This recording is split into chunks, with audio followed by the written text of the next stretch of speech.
हमारी अगली प्रवृत्ति आती है प्रकृति वर्णन के बाद नारी भावना कि द्विवेदी युग के कवियों ने मुक्त कंठ से नारी के गरिमामय रूप को अपने काव्य में उन्होंने स्थान दिया, जो हमारी प्राचीन मान्यता रही है।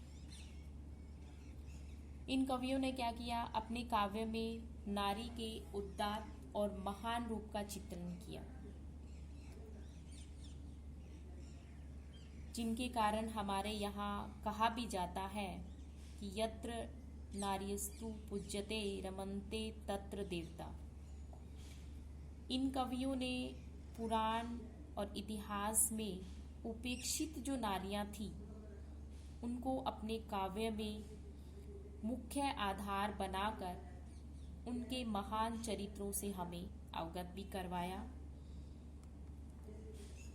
गुप्त जी ने यशोधरा की विशेषता को अपने शब्दों में अपनी कविता के माध्यम से प्रकट भी किया है कि अबला जीवन हाय तुम्हारी यही कहानी, आंचल में दूध और आंखों में पानी।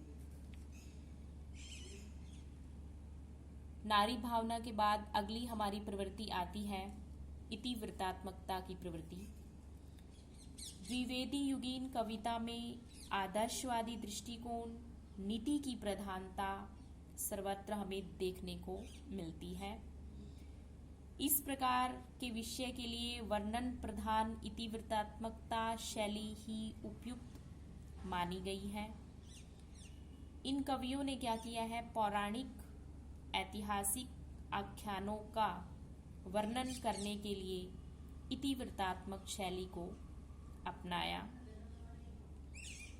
यही कारण है कि द्विवेदी युगीन जो काव्य है उसमें नीरसता और शुष्कता उत्पन्न हो गई।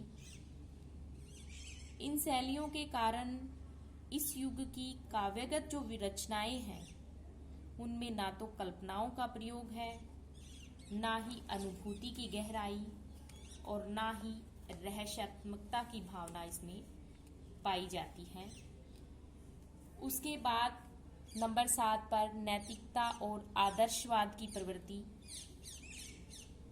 द्विवेदी युगीन काव्य में पाई जाती है। श्रृंगार भावना का विरोध हुआ है, इसमें नैतिक मूल्यों पर बल दिया गया है। द्विवेदी युग का जो काव्य है आदर्शवाद से अनुप्राणित है, आदर्शवाद उसे कहा जा सकता है। नंबर 8 पर अगली प्रवृत्ति हमारी आती है भाषा सुधार का कार्य, कि भाषा को कैसे सुधारा जाए, भाषा सुधार का कार्य। द्विवेदी युग में खड़ी बोली को काव्य भाषा के रूप में मान्यता प्राप्त हुई। इससे पहले का जो भारतेंदु युग था उसमें ब्रज भाषा को काव्य भाषा के रूप में मान्यता प्राप्त हुई थी। विभिन्न कवियों ने और लेखकों ने क्या किया, खड़ी बोली की खड़खड़ाहट जो थी उसको दूर कर दिया और उसे क्या किया, साहित्यिक रूप प्रदान करने का पूरा प्रयास इन्होंने किया। द्विवेदी जी ने तत्कालीन कवियों को व्याकरण सम्मत भी परिष्कृत खड़ी बोली का प्रयोग करने की सलाह दी। खड़ी बोली काव्य भाषा के रूप में विकसित भी हुई और आगे चलकर जो हमारा छायावादी काव्य है, इसके बाद का जो युग आता है वो छायावादी युग का है, उसमें इसे और भी ज्यादा संवारा और सजाया गया। इस संबंध में अयोध्या सिंह उपाध्याय, हरिओध, मैथिलीशरण गुप्त, गोपाल शंकर सिंह ने विशेष योगदान भी दिया है। तो भाषा के सुधार का कार्य द्विवेदी युग की कविताओं की प्रवृत्तियों में हमें पाया जाता है। उसके बाद हमारी नंबर 9 पे अगली प्रवृत्ति है स्वच्छंदतावाद। द्विवेदी युगीन कवियों ने क्या किया, प्राचीन जो काव्य रूढ़ियां थी उनको उन्होंने तोड़ दिया। नवीन विषयों को लेकर ही उन्होंने काव्य की रचनाएं की। यानी उससे पहले का जो पूर्ववर्ती युग था उसकी काव्यगत विशेषताओं को इन्होंने अपनी रचनाओं में नहीं लिया, बल्कि क्या किया, नवीन विषयों को इन्होंने लिया। इस प्रकृति को स्वच्छंदतावाद भी कहा गया, जिसका समुचित विकास आगे चलकर छायावाद में हमें देखने को मिलता है। विशेषकर श्रीधर पाठक, रामनरेश त्रिपाठी जी, इनके काव्य में स्वच्छंदतावादी विशेषताएं हमें देखने को मिलती है। श्रीधर पाठक है, इन्होंने तो प्रकृति का बहुत सुंदर चित्रण भी वर्णन किया है, रामनरेश त्रिपाठी जी ने भी। तो आचार्य शुक्ल ने तो श्रीधर पाठक को प्रथम स्वच्छंदतावादी कवि भी कहा है।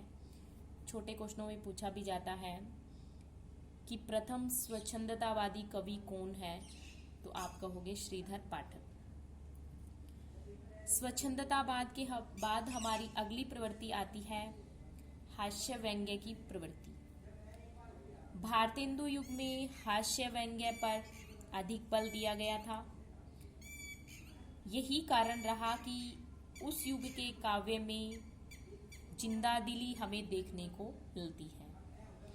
लेकिन उसके बावजूद क्या है, जो द्विवेदी युग है, जिसका नामकरण महावीर प्रसाद द्विवेदी के नाम पर पड़ा, उन कवियों ने क्या किया, मर्यादित हास्य व्यंग्य का ही प्रयोग किया।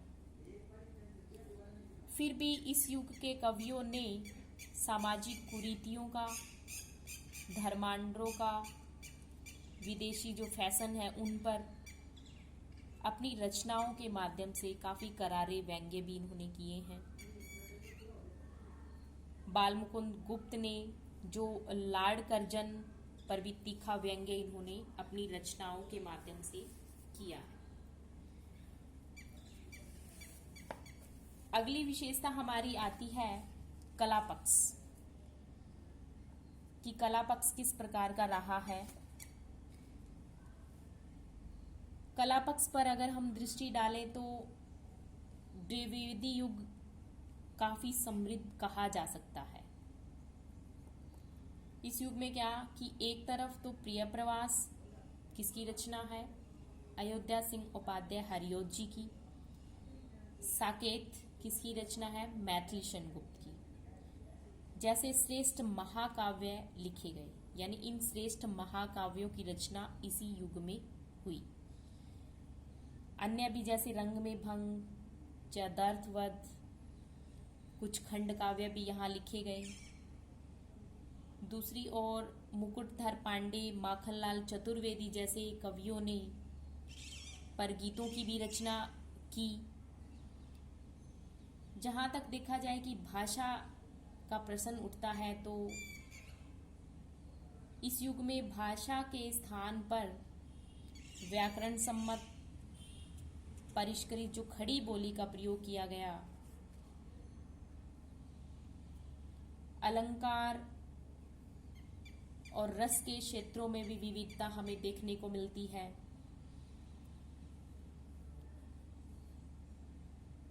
जैसे रोला, सार, हरि गीतिका, इन छंदों का भी प्रयोग यहाँ पर खुलकर हुआ है।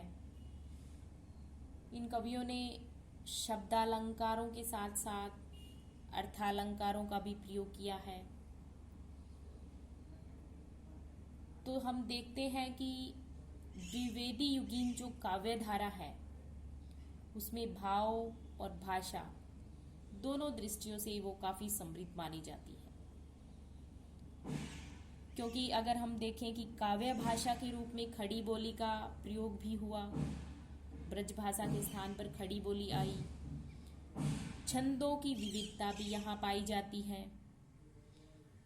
और इस युग में क्या है कि हिंदी कविता को प्राचीन रूढ़िबद्धता से अलग करके इस युग के कवियों का विशेष योगदान, क्योंकि अलग करके नवीन विचारधारा के साथ, नए विषयों के साथ उन्होंने इसमें जोड़ा है।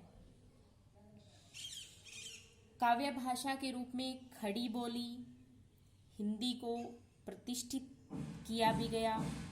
गद्य क्षेत्र में भाषा का परिष्कार कर उसे व्याकरण सम्मत भी बनाया गया। हिंदी कविता को श्रृंगारिकता से राष्ट्रीयता, जड़ता से प्रगति, रूढ़िवादिता से स्वच्छंदतावाद की ओर ले जाने में इन कवियों का महत्वपूर्ण योगदान रहा। तो हम स्पष्ट रूप से कह सकते हैं कि जो द्विवेदी युगीन हिंदी कविता की प्रवृत्तियां हैं, उनकी विशेषताओं के आधार पर उनकी जो रचनाएं हैं उनका बड़ा महत्व रहा है। क्योंकि इसी युग में द्विवेदी युगीन जैसे मैथिलीशरण गुप्त है, उन्होंने साकेत महाकाव्य लिखा, हरिओत जी ने प्रिय प्रवास लिखा, जगन्नाथ दास रत्नाकर जी ने उदवस्तक लिखा। तो इसी युग की वो महान कृति कही जा सकती है।